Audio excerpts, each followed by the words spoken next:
ಏನೇನು ಹೇಳ್ಬೇಕಂತೀನಿ ಎಲ್ಲಾರು ಹೇಳಿ ನನ್ನ ಬಾಯನ್ ಮಾತಾ ಕಸ್ಕೊಂಡಿರಿ. ಅದಕ್ಕೆ ದಯಮಾಡಿ ನಮ್ಮ ಸಿಬ್ಬಂದಿ ಎಲ್ಲ ಚಲೋ ಐತಿ. ಈಗ AC ಸಾಹೇಬ್ರು ಕೂತು ಆದೇಶ ಮಾಡ್ತಾರೆ DSP ಅವ್ರಿಗೆ, ಅವ್ರು ಹ್ಞೂ ಅನ್ನಬೇಕು. ತಹಸೀಲ್ದಾರ್ ಮಾಡ್ತಾರೆ ಹ್ಞೂ ಅನ್ನಬೇಕು.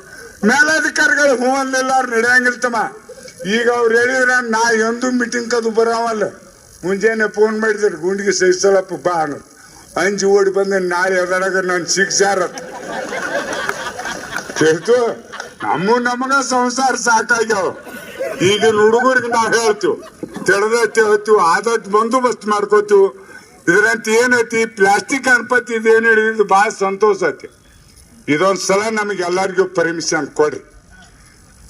ತಂದವ್ರು ಬಡವರು ತಂದು ಸಾರ್ತಾರೆ, ಅವು ಉಪಯೋಗ ಮಾಡ್ಕೋತಾವ. ಮುಂದಿನ ಸಲ 3 ತಿಂಗಳು ಇರ್ತಾವ ನಮ್ಗೆ ವಾರ್ನಿಂಗ್ ಮಾಡಿ. ಈಗ ಮಾಡ್ಯದ್ರಿ, ಈಗ 12 ತಿಂಗಳು ಮಾಡಿದ್ರಿ. ಇನ್ನು ಹೇಳ್ತೀವಿ ಮಣ್ಣಿನ ಗಣಪತಿ ತರ್ಬೇಕಂತ.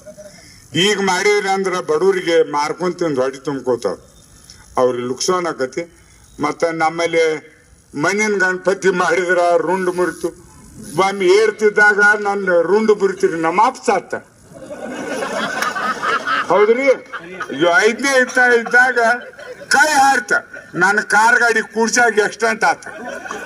ಗಣಪತಿ ಎಲ್ಲಿದ ರುಂಡ ತಂದು ಹೆಚ್ಚು ಅವ್ನು ಗಣಪತಿ ಮಾಡ್ಯಾರ ಕೆಟ್ಟ ಅಲ್ಲ, ಆದ್ರೆ ಅವನು ಸಂಶಯ ಕಾಡಕತೈತಿ ನಮಗ. ಈ ಪ್ಲಾಸ್ಟಿಕ್ ಮಾಡ್ಯಾರಲ್ಲ ಹೆಗಲ್ ಮೇಲೆ ಇಟ್ಕೊಂಡ್ ಕುಣಿದ್ರು ಅವ್ನು ಮುರಿಯಂಗಿಲ್ಲ. ಈ ಮಣ್ಣಿಂದ ಕೈ ಅದು ಮುರಿತಾರ, ತೊಂದ್ರೆ ಎಟ್ಟಾಕತ್ರಿ.